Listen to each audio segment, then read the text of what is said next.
The Metal Gear series got some of the most fun and some of the most memorable bosses in all of video games, and Metal Gear Solid Delta Snake Eater especially got some of the very best in gaming. So today we're gonna be ranking the bosses for the Metal Gear Solid Delta Snake Eater, and obviously bosses are part spectacle, part mechanics.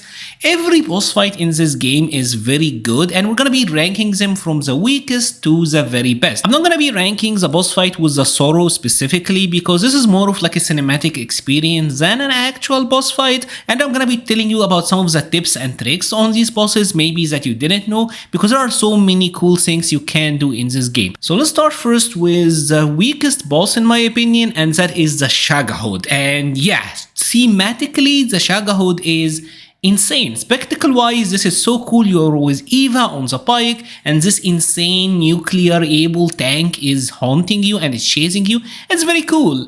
But mechanically, actual gameplay wise, this is very shallow. This is pretty much an on-rail shooter section. You don't even get to move, and what you actually get to do and the strategies you get to use are very simple. You shoot at the wheels, it's gonna get stuck, and then you shoot it at its back, and that is that. There's not much else you can do, even if you wanted. Sometimes it will shoot rockets at you, and then you will equip like a submachine gun or whatever, shoot the rockets down, and you can pretty much jail it at its place and keep spamming rockets at the wheels so that it doesn't get to move at all. It's a very cool fight thematically, but there is no mechanics to it. Like, it's very simple. But one cool thing about it is that if you're going for a non-lethal run, this is pretty much like the only point in the game where you get to let loose and shoot stuff. So I guess that's pretty cool aspect of it. And next up we got the Pain. And the Pain is the first one of the Cobras that you actually do get to fight. And I always wondered, is the Pain sandbagging? Because he picked the only location ever to fight you in where he would lose. Like, if you're fighting this guy in the forest, Snake got zero chance of winning. I always found that a little bit weird. But the boss here, the mechanics of it is fairly simple, really.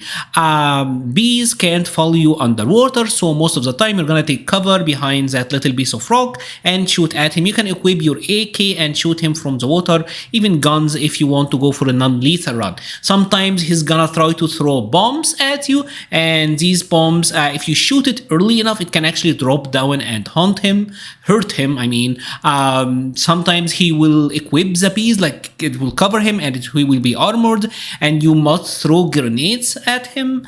But one thing cooler that you can do is just shoot him with a shotgun. You actually do find the shotgun earlier at the cave, and that can take him down. There isn't really that much going on with this boss. Shoot at him while at the water. If he sends the bees at you, dive down and he can't really hurt you. There's not much that you can do at this point as well, so it's a very straightforward boss. Next up we got the Shagahod Bar 2 or Shagahod Volgin, and this is probably like the last of the kinda weak boss fights in the game. Everything else is pure cinema and amazing. Sure, the spectacle here is absolutely fantastic, but mechanically this is very similar to Part 1. The difference is that you're on your feet, you get to move, as there is also Eva to distract him, and the strategy can be similar. You just shoot at the wheels and then he's gonna be stuck, and then you get to shoot at Volgin. What makes this a little bit more interesting is that you can try to equip the sniper rifle, snipe Volgin, even if he's moving, snipe him if you got him locked down like the Shagahod, if you shot the wheels. There are also a couple of turrets at this arena where you can man the turret and shoot at him, and he will deflect your bullets for a while, but he can't keep doing that forever. Sooner or later you're gonna crack through and get a shot at him, but then he will come after you and destroy that turret. That part of it is pretty cool. It's pretty much the same as the first Shagahod, but a little bit more refined. There's a little bit more to do, and I love how you can actually like keep him locked down with grenades. Also, that was really cool as well. Sometimes he will also shoot the rockets. Like, it's pretty much the same deal, same spectacle. This fight is really high on spectacle, but the mechanics are fairly simple, but still, because you actually do get to move, it's a little bit better than Part 1. From this point onwards, it's just a banger after banger, because everything here is really great. Starting first with the fight against Colonel Volgin. This is a guy you've been waiting so much to get your hands on him. And what I love about this boss fight is that there are so many cheese tactics, there's so much things that you can do. Remember that green mushroom that you could find? Apparently, Volgin really hates him, so you can throw them at the ground, and if you do, it will absorb his electricity attacks, and then you can get like a CQC takedown and get some damage on him. You can also throw chaff grenades, and if you do, also his electricity, his lightning will be deflected, and same deal as a mushroom, you will get like a CQC takedown on him. You can equip the Rykov mask, and he will be distracted for a little bit and not know what to do.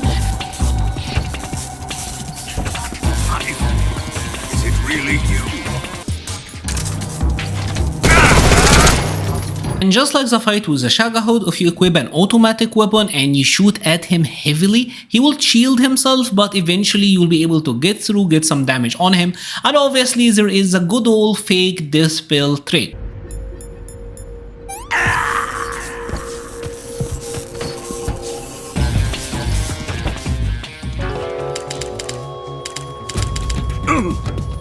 He's dead already? That was fun.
Absolutely love the huge number of like cinematic CQC takedowns that you could do to him, and it's also satisfying to just pummel him to the floor.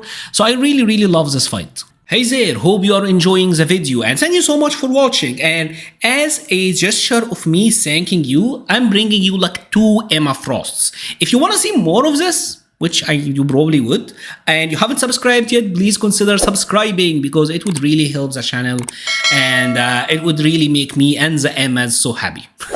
Excuse the silliness and enjoy the rest of the video. Next up, we got the fight against Revolver Ocelot, and on face value this is a basic shootout, and this is the type of boss fight that is very prevalent in the Metal Gear Solid series. But what I really love about this one is that there is a lot of tricks to it. First of all, you can't stay still because Ocelot will move around, try to find spots where he was gonna be able to shoot you. He also do have the ability to ricochet his gunshots, so even if you're taking like really good cover, he's still gonna be able to find you. And you can do a lot of tricks to distract him as well, like shoot at the beehive above him, and if you do, he's gonna be distracted by the bees or the hornets and you're gonna be able to get a couple of shots in. But he can do that to you as well, and Ocelot learns, so if you do that to him, he's gonna do it to you, but you're not gonna be able to keep the bees away. That's really cool. You can stand at the middle of the fight and try to challenge him to a duel, and he will actually accept it, and you can go for a duel on him or even get like a cheap shot. There is a tree right next to you and you can climb it to get like the higher ground and get a really cool shot at him. You can throw a snake at him and that will distract him. You can shoot his hat off and that will also annoy him as well.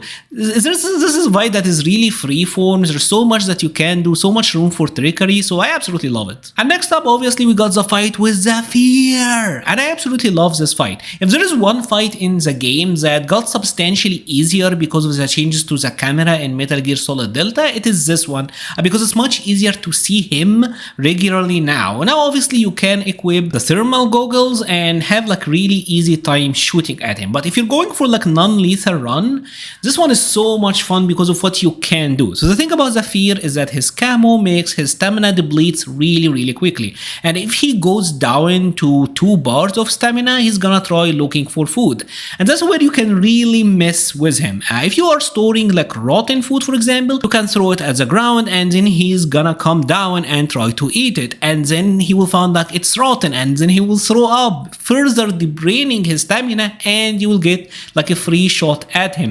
You can also poison him as well, like food poison him, as you will find a lot of frogs, like poison dart frogs in the arena, and it's the same deal, like shoot it, collect it, and when he's hungry he's gonna come down, throw it around, and he's gonna go and try to eat it.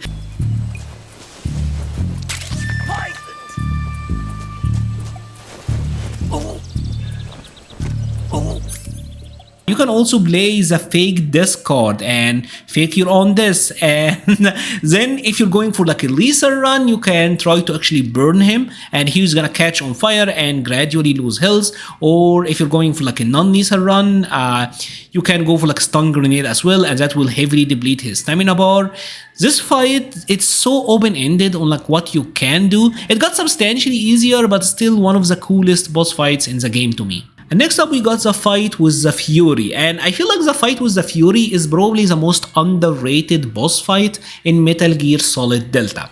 What I really love about this boss fight is that you can't take him head on. You can't gorilla through this fight. You have to use stealth, and I really do like that. I feel like him and the End are the only two fights where you have to stealth your way through, and there is so much cool stuff that you can do. So in this fight, obviously the Fury will engulf the entire arena with flames, but notice there are pipes up there. You can actually shoot at the pipes and it's gonna be leaking water, and that water can put off the flames. You can equip your knife and try to sneak your way through, and if you actually happen to get behind him or just sneak at him, you can actually attack him with like the knife combos, and that will rip his suit and he's gonna take a ton of damage. Knife is actually one of the preferred weapons against the Fury, and I just find that to be really cool. You can try to play a long-range sniper game against him, try to hide and shoot him from a distance. And one really cool thing about him is his head is actually not a weak point. That helmet actually protects him. You can stealth your way through it through a different means. Say that you are planting a lot of TNT on the gas barrels along the arena, and he's gonna come across one of them, and bam, you trigger the explosion and he deals a ton of damage. This is one of these free-form fights, but also one that requires stealth. So, and like the arena is interactive as well. If you stay in place too long, the bats is gonna come down to annoy you. So I absolutely love this one. It's absolutely one of my favorites. And obviously we got to talk about the fight with the boss, the final boss fight in the game, and this one absolutely doesn't disappoint. She's gonna run at you and try to apply some CQC techniques. So the thing here is you have to either unequip your weapon or equip one that is CQC enabled, that you're gonna be able to counter her. And this, like spectacle wise is great, but mechanically it's really easy. It's like the game will slow down to let you know when you're supposed to press like the CQC button, and if you're able to, you're gonna be able to counter her and get a knockdown and then be able to shoot her. Some of the animations are really cool, and they are varied depending on how she interacted with you, how she started the grabs. So I guess that part of it is really cool. This is also one of these fights that you can play as a sniper. You can stay at long range and try to shoot her with one of your sniping weapons, and using the thermal goggles also will make this fight tremendously easier, because it can be hard to see her with regular vision.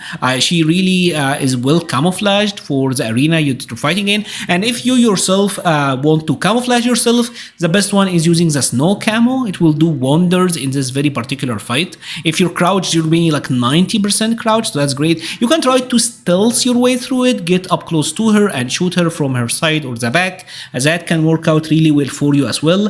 One really cool thing about this fight is that the boss is the only boss in the game that will actually know when you use the fake death spell. She's not gonna fall for it, and she's gonna shoot you, and she's actually gonna try to damage you if you do that. Don't disrespect the boss. Overall, this is a free-form fight where there's a lot that you can do. You can even like throw stun grenades at her, and that will stun her for a little bit, and then you can run up and equip some CQC techniques. It's open-ended, and there's a lot that you can do, and it's very responsive, very interactive boss fight. So absolutely, it is one of the best ones in the game. But obviously everything pales compared to the fight with the end. This is not only the best boss fight in this game, this is probably one of the best boss fights ever made in video games, and it's a long one. It's a fight of endurance, but it is so great. You fight him in like 3 different areas that are interconnected, and this is a sniper fight, and oh boy, he doesn't shoot your health, but he shoots your stamina. When you actually happen to get a hold up on the end, you sneak behind him and get a hold up. This is one of the better feeling moments in all of gaming. It feels amazing. Obviously, when he shoots, you can look at the map, and the map will tell you where he's shooting from, and he does have like a couple of spots where he will hang. So over time, you're gonna know the spots. You can check out the map, check out where they are.